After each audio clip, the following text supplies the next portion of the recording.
ating mga estudyante. Thank you, sir. Save the best for last.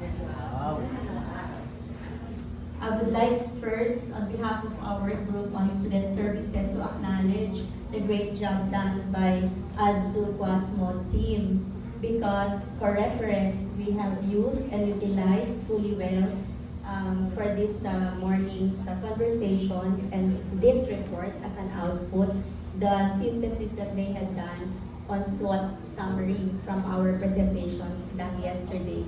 So we picked out for student services one of the strengths, and we would like to make that as the basis of our hopes, where we hope to go, and then how to get there, and then also how to assess our progress.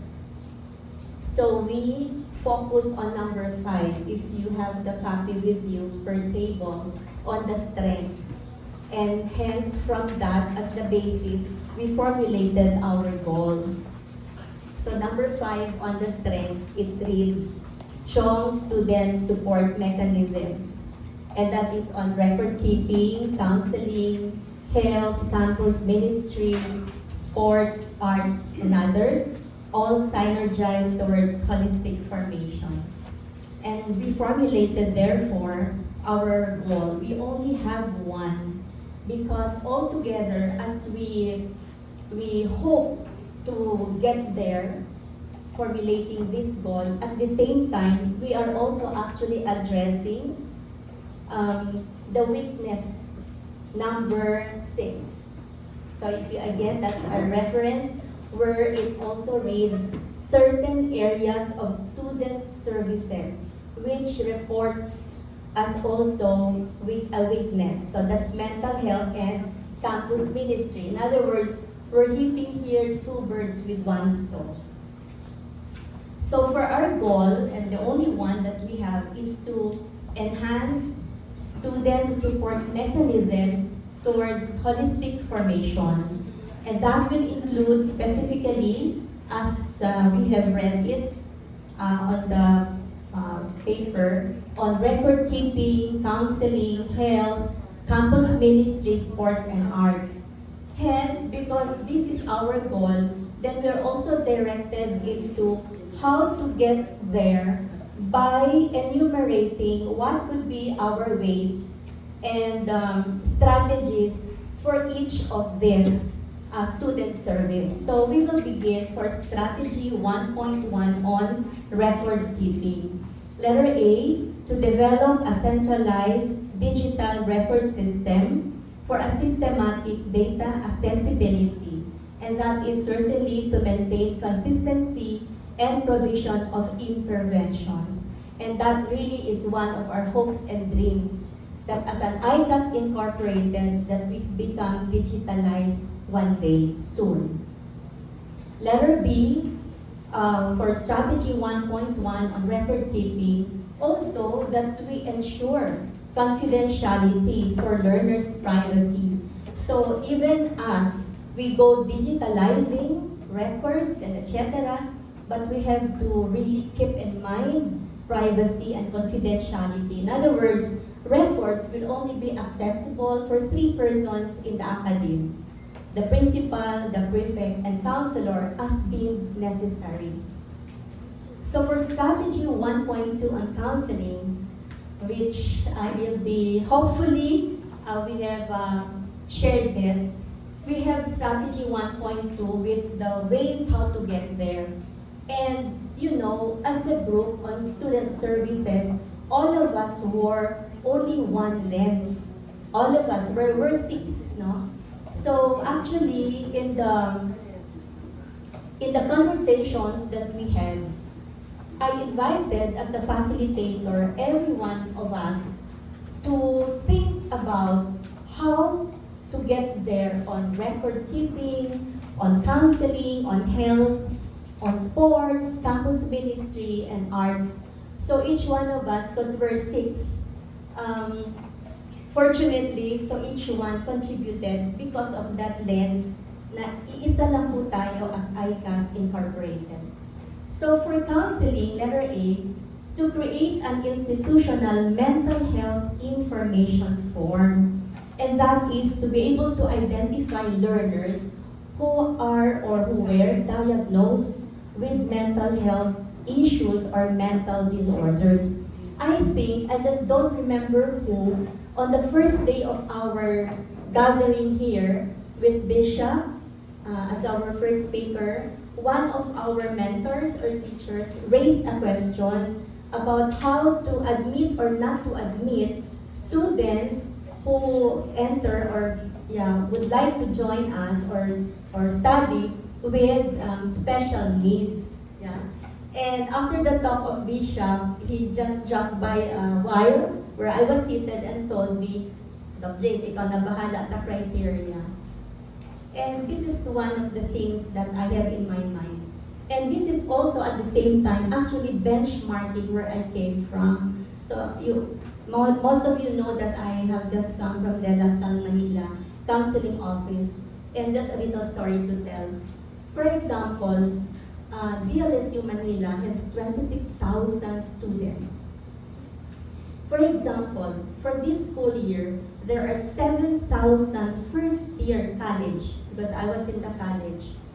7,000, would you believe, we know all the 7,000 students first year. Why? Because upon entry, they fill out this mental health information form.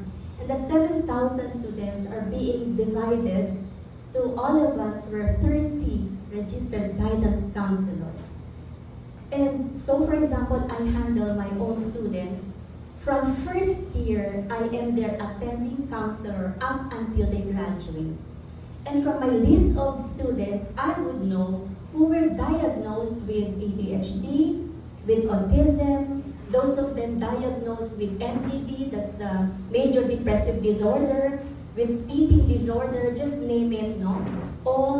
Some of those mental disorders. So we would also know how to care for these students and in its entirety to really address or respond to a holistic formation. So this is my dream for us, ICAS Incorporated.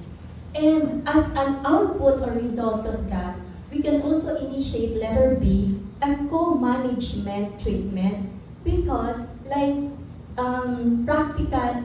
practicality, in a real situation, there's only Dr. Marilyn and myself. Yeah, am I right? Licensed counselors. So, but we cannot really attend to all of those of our students who will be identified with mental health issues and diagnosed with mental disorders. So, what can be done is to have a co-management treatment. So, from the form, we can really identify and list down who are those of our incoming learners with those issues.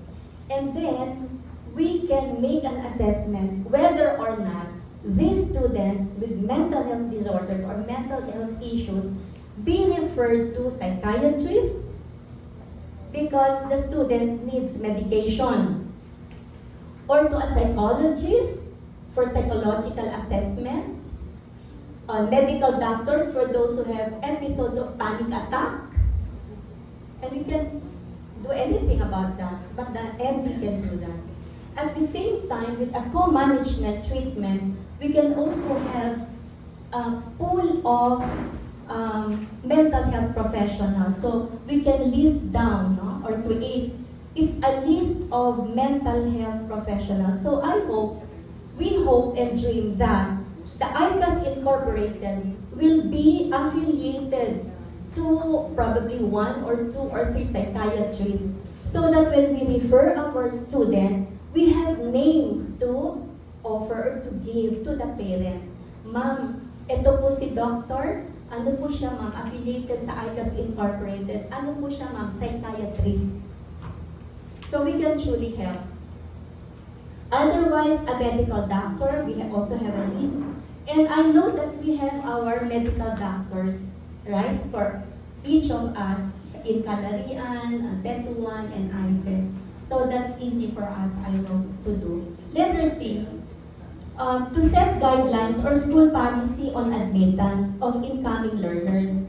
And another little story, I have just been receiving referrals from ADZU, and they are coming from a background, and I know, if not all, many of us know the story. So what is now the policy of ADZU?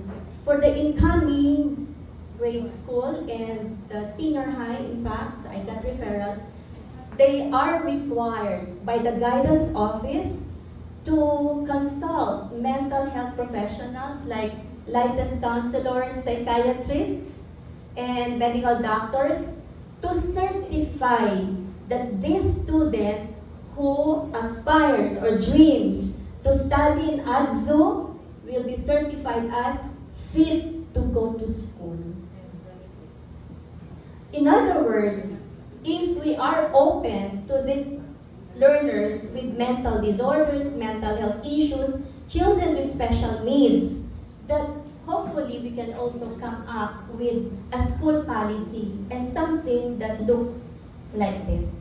And lastly, because of a mandate, signed into law, are you aware of this, by our current president, Bongbong Marcos, RA 12080, that we designed as ICAS Incorporated a mental health program.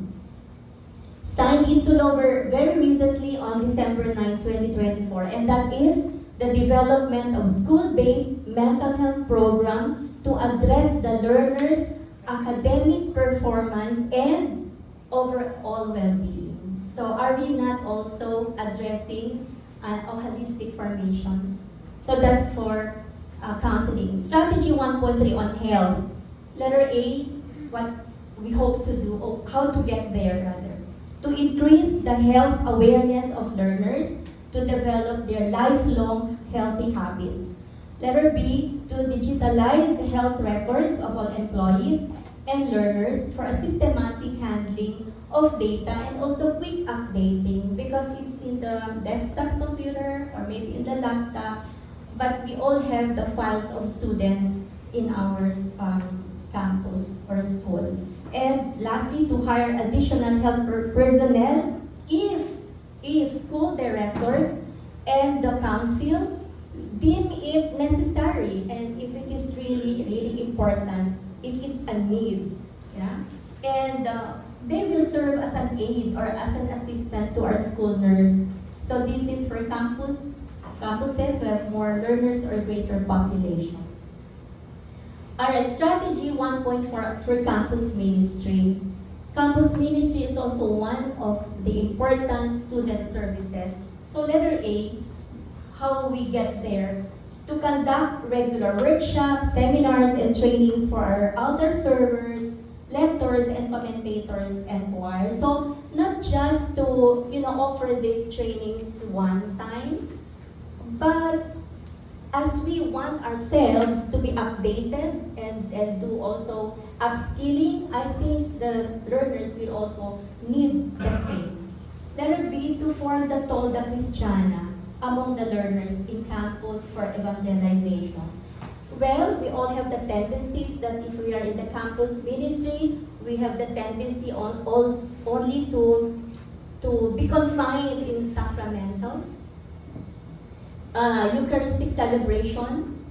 So I think now this is the call of the Archdiocese also, that we organize our learners. I don't know how we can do it, but I know we can find ways so that we can form Tolda Cristiana among our learners in campus. And to organize learners to also do catechesis using online platforms with ethical guidelines. Yeah. So this is where we really can get as far as digitalization is concerned. For strategy 1.5 on sports, to develop programs such as the Every Friday Sports Activity, maybe an ICAS school has been doing this, one or two, the Palaro and other school tournament or competition that reflect the diversity of the community, ensuring all learners have access to sports opportunities. And then this is also one thing that we've been inspired that the learners also will be offered sports that will be participated by the IPs and then the other learners to integrate indigenous knowledge and culture and leverage academic resources to contribute to the broader sports recreation industry. And letter C, to develop programs also, trainings, workshops for volunteers, coaches, and officials to enhance the overall sports culture. And this will be the last one, the 1.6 on arts. Letter A on visual arts. So visual arts, performing arts, literary arts, all to strengthen the following existing programs that we have in our campuses.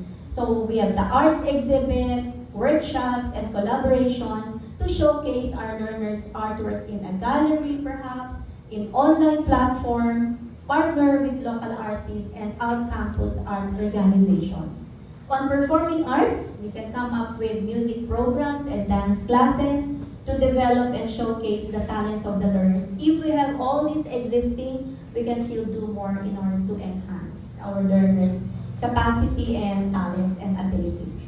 And letter C, literary arts on writing workshops to develop the writing skills of the learners and perhaps to go further into even publication of their write-ups and come up also with maybe a publication from our learners. So for our key KPI, that's the key performance indicator, since we only have one goal, and we have presented to you all the six areas in the student services, then we hope to be able to come up with key performance indicators uniform, the same for all those student services. So to assess the progress of the aforementioned strategies 1.1 to 1.6 and attain goal 1, the following KPIs will be employed. So there's an annual meeting of STRAT PLAN, the committee, the frequent meetings of the persons in charge of the student services, like a schedule for feedbacking, yung kumustahan. So from the record keeping, campus ministry, health, the sports, and others.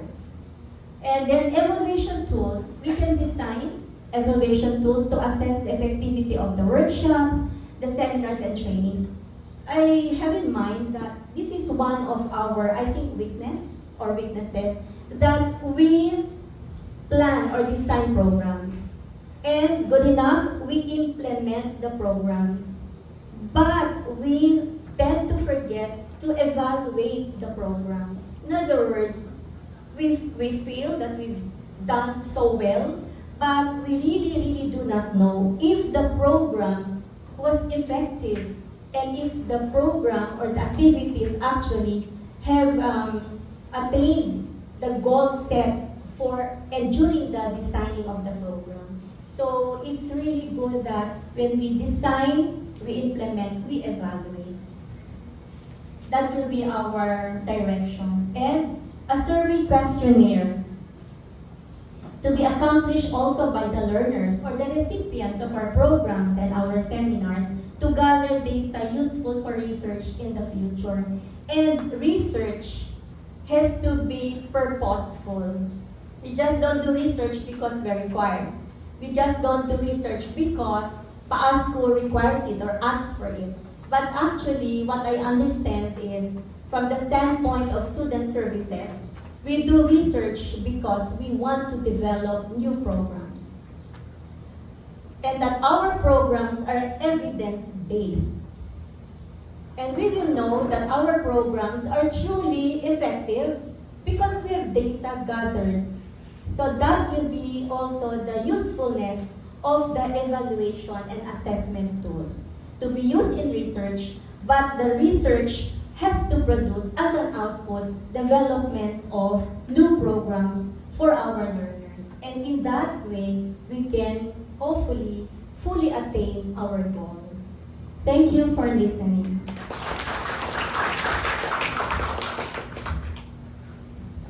Wow, thank you very much, Dr. Jane, for that enlightenment. That's for the ICAS Incorporated